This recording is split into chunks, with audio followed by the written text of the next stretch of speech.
Hey, I'm Rachel, the Messy Minimalist. Welcome to my channel and welcome to my video of things I do not buy.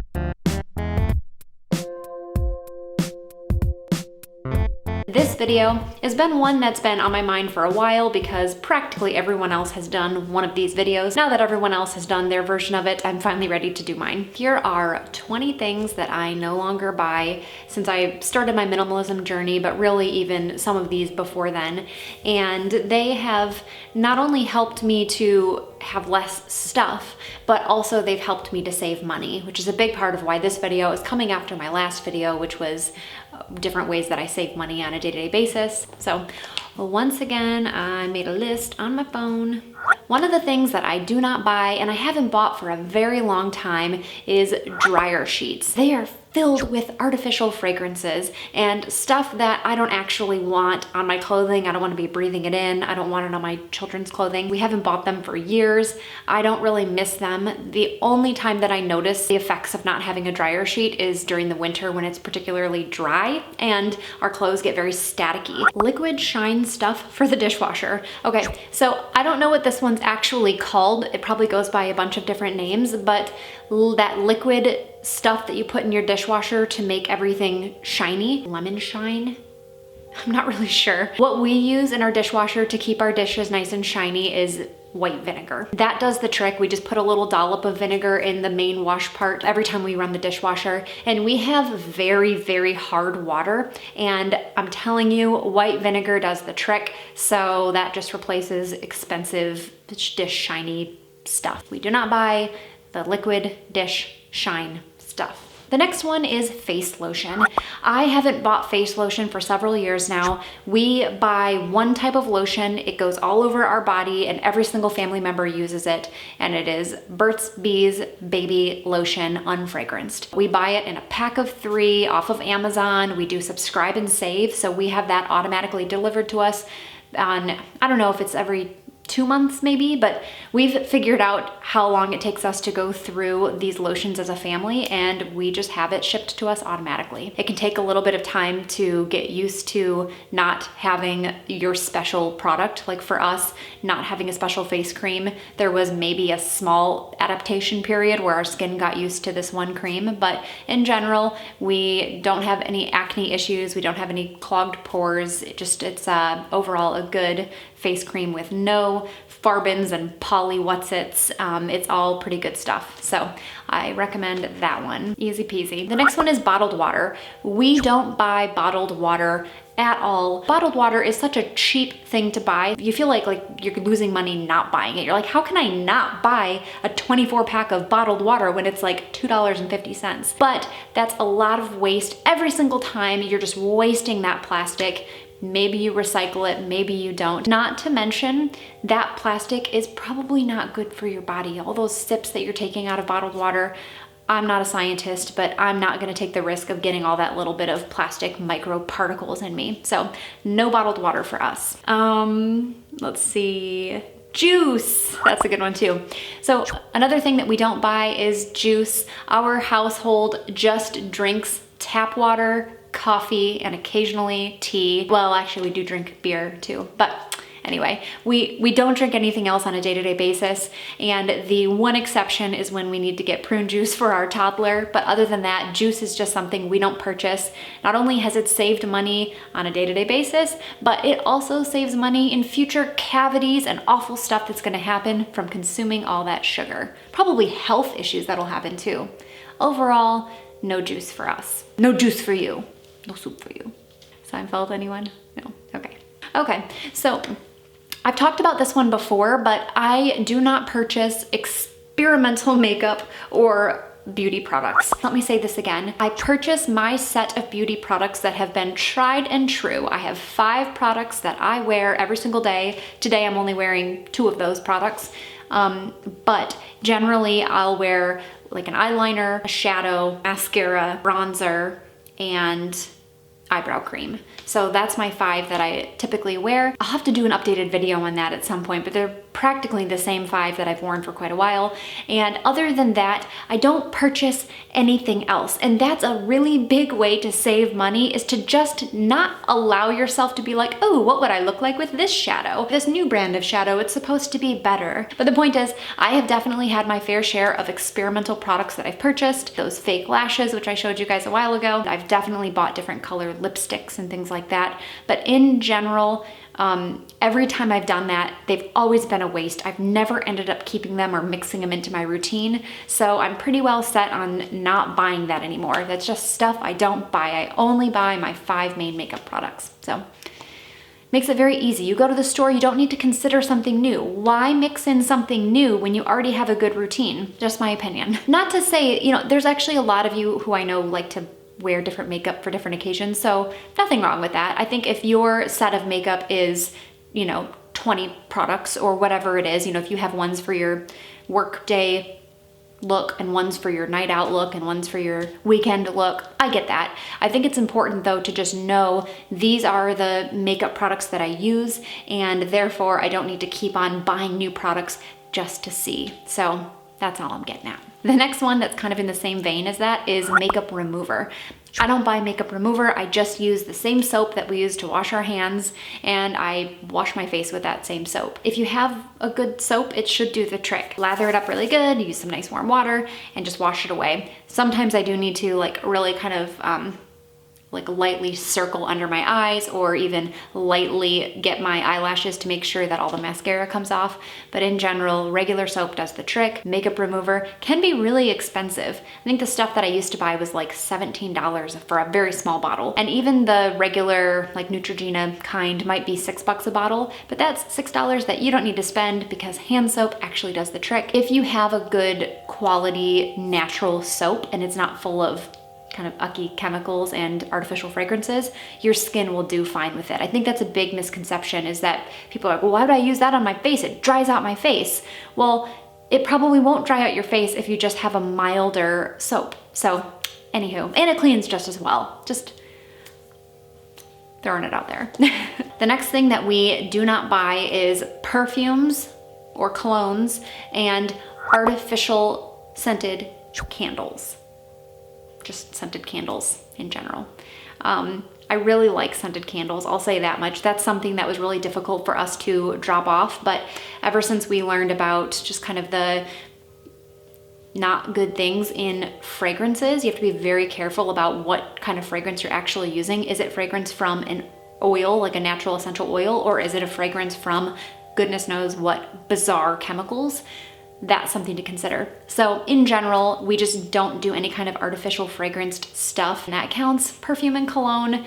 I used to be a daily perfume wearer. Actually, I stopped doing it when I had my first child, so that was 5 years ago, and I just haven't gone back to it. It made me think, like, why would I want to bury my daughter's face in a bosom full of chemicals? I haven't picked them up since, and it's been great. I probably don't smell quite as sweet, but I don't care because I feel like I'm healthier for it. So scented candles and fragrances, we do not buy.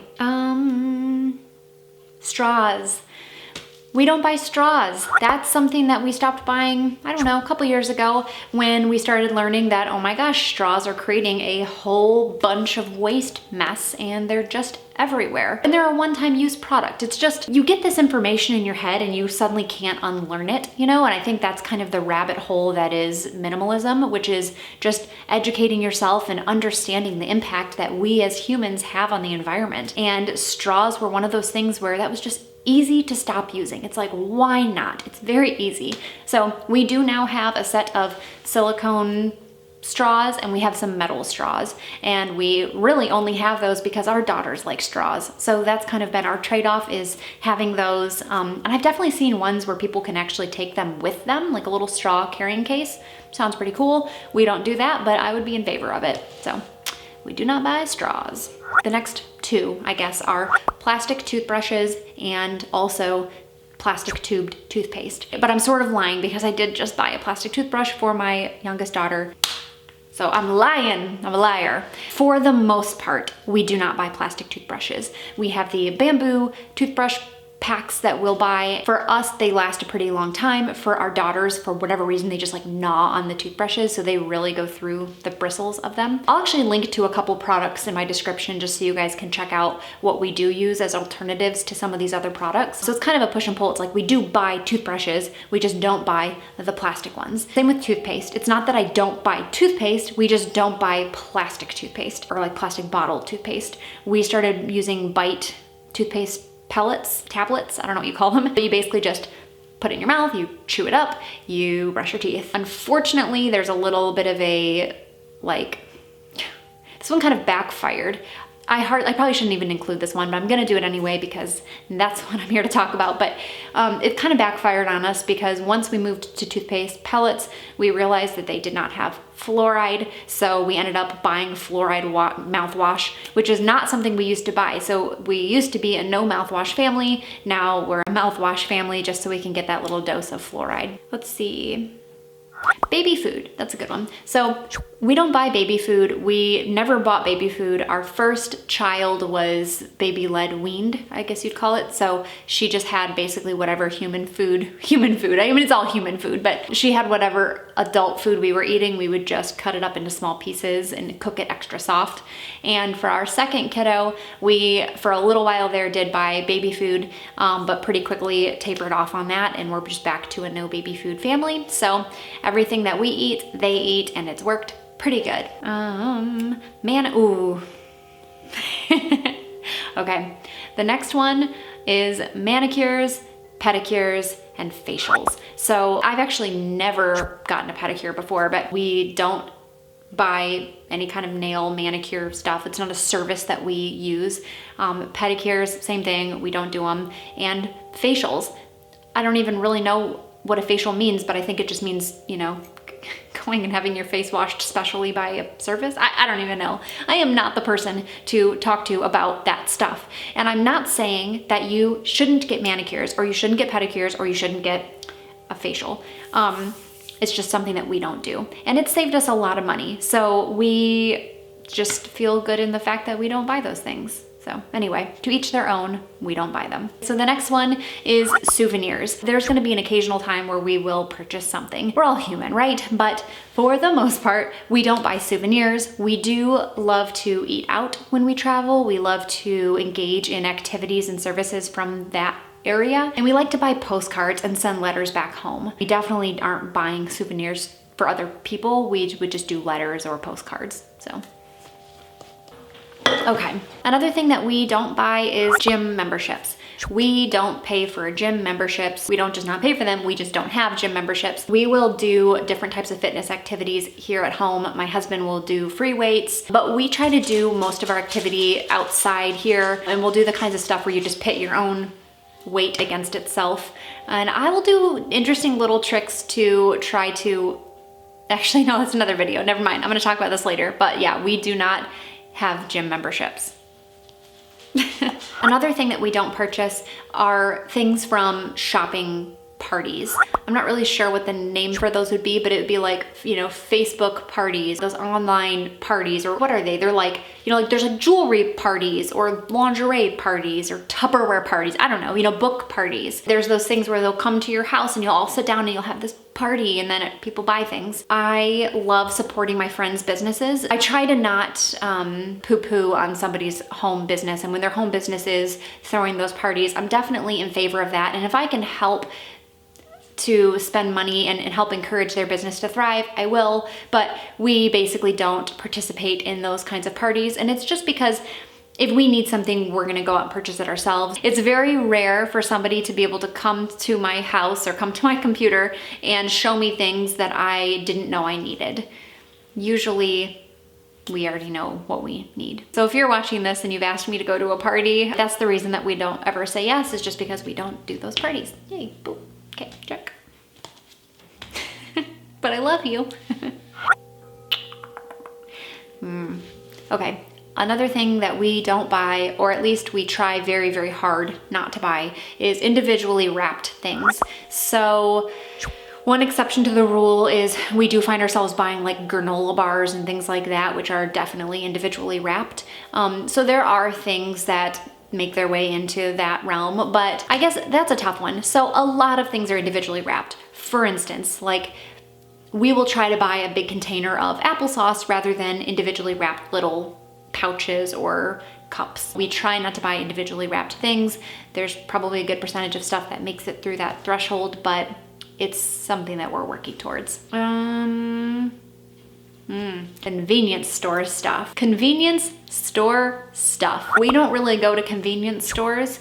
Most of the time when we are getting gas, for instance, we'll just pay at the pump. That way we don't have to go inside the store. We don't buy convenience store stuff. We don't frequent convenience stores. It is very, very rare that you'll see us in a convenience store. And it's just a way to help us not do impulse buys and to typically not to buy something that's probably just not healthy for you. So easy peasy, we don't go there. Even when we're on a road trip, we don't go in convenience stores pretty much at all. We don't do it. Another thing that I don't buy, which is a very recent thing, is tampons or any kinds of feminine care products. Like many, many other women, I have discovered menstrual cups. If you are not a girl, then you can tune out here. But if you are a girl, you understand there's a lot of really just awful waste that happens every single month for every single one of us. Menstrual cups, very exciting. It's been a new thing for me, and I'm happy to say that I no longer buy tampons and every other kind of feminine thing. DVDs, CDs, whatever you want to call it. We don't buy physical DVDs ever. I think most of you probably don't anymore. I mean, it's practically obsolete at this point. It's hardly worth saying, but we don't buy CDs or DVDs. We do use services like Netflix, so I'm sure it evens out somewhere down the line. I think that's it. Okay, cool. I'm not sure if that was 20, if that was less than 20 or more than 20. I've lost count, but that was it. So those are my list of things that I do not buy, however you want to put it. Things I no longer buy, things I just straight up don't buy, things I never bought. Those are things I don't buy. Thank you all for watching. It's a pleasure to talk to you all about money and minimalism and stuff like that. If you have any things that you don't buy anymore that you feel like have improved the quality of your life by not having them, created cleaner space by not cluttering things up, toss them in the comments. I would love to hear. Everybody else would love to hear. Don't forget, if you enjoyed this video, please give it a thumbs up. Hopefully this was a fast video. We'll find out in the editing room, but I will talk to you guys later. Hey. Who are you talking to? My invisible friend. Thousands of people in my camera. I imagine them. You're with me. Oh my gosh, I keep saying for the most part. That word is, I wonder how many times it's gonna be in this video. For the most part. What's an alternative way to say that? Generally, our usual way. I'm not sure. For the most part. There, I said it again, for the most part, yeah. What is it called? It's a tall plant. Hollyhocks. This one is a little bit loaded and complicated, but we don't buy little seedling plants anymore or seed packets. Does that count? I don't know if that counts. I guess we'll say that one doesn't count. We practically don't buy seeds anymore. Maybe that's what we'll say. I basically don't buy seeds anymore. I collect them.